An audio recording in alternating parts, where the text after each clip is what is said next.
aturan. Kemudian krama berarti sopan santun atau perilaku bahasa, kelakuan, dan tindakan yang santun. Kebiasaan adat sopan santun yang disepakati dalam lingkungan pergaulan antara anggota masyarakat di sekitar tempat tinggal. Tata krama itu adalah mana yang baik dan mana yang benar. Tata krama dalam pergaulan bagi siswa meliputi 3. Yang pertama adalah lingkungan rumah, yang kedua lingkungan sekolah, dan yang ketiga lingkungan masyarakat. Kali ini kita akan membahas pertama adalah lingkungan rumah. Keluarga merupakan tempat pertama dan utama dalam pembentukan jati diri dan kepribadian seseorang. Contohnya adalah yang pertama, menghormati orang tua dan melaksanakan perintahnya dengan baik.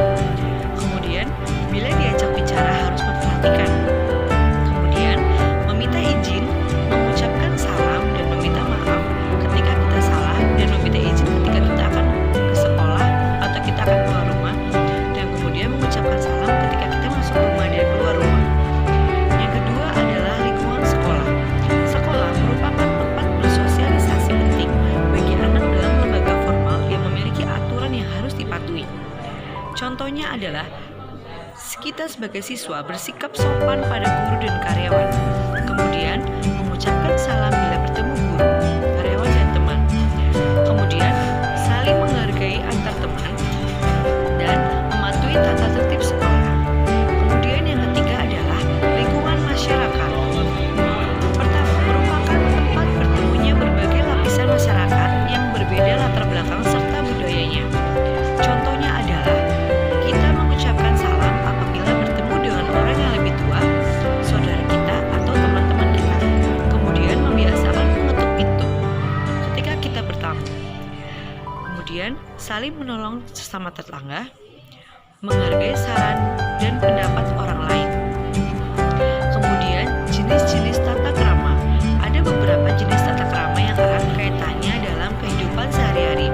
Yang pertama, tata krama berbicara. Kemudian dalam berbagai hubungan antara manusia diperlukan pembicaraan antar sesama manusia. Yang pertama, dengan siapa kita berbicara. Yang kedua, menggunakan kalimat yang tepat. Yang ketiga, tempat di mana pembicaraan dilakukan. Kemudian, sikap ketika kita berbicara. Adapun hal-hal yang perlu dihindari ketika kita berbicara dengan orang. Pertama, memotong pembicaraan orang lain.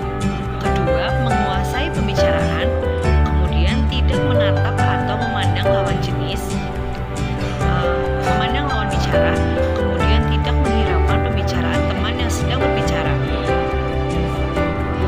Kemudian adalah tata krama pergaulan. Beberapa hal yang penting dalam etika bergaul antara lain. Yang pertama, siapa yang dihadapi. Ketika kita berbicara itu kita harus melihat kita sedang berhadapan dengan teman atau orang tua atau guru, karena setiap apa yang kita hadapi itu pasti berbeda-beda. Kemudian tempat di mana pergaulan itu berlangsung. Ini sangat berpengaruh terhadap anak-anak, karena di mana kita bergaul maka itu akan membentuk kita akan menjadi seperti apa. Kemudian bagaimana cara kita bersikap dan bertindak. Beberapa bentuk etika pergaulan yang baik adalah pertama, memberi salam ketika bertemu seseorang yang kita kenal. Kemudian perhatian terhadap orang lain. Ketiga, rendah hati dan tidak senang sendiri. Kemudian mohon maaf ketika kita melakukan kesalahan. Kemudian sanggup menyesuaikan diri dengan lingkungan. Yang ketiga, tata krama dalam penampilan. Yang pertama, kita harus berpakaian yang rapi, pantas, dan tidak berlebihan. Kemudian, cara berpakaian disesuaikan dengan waktu dan tempat.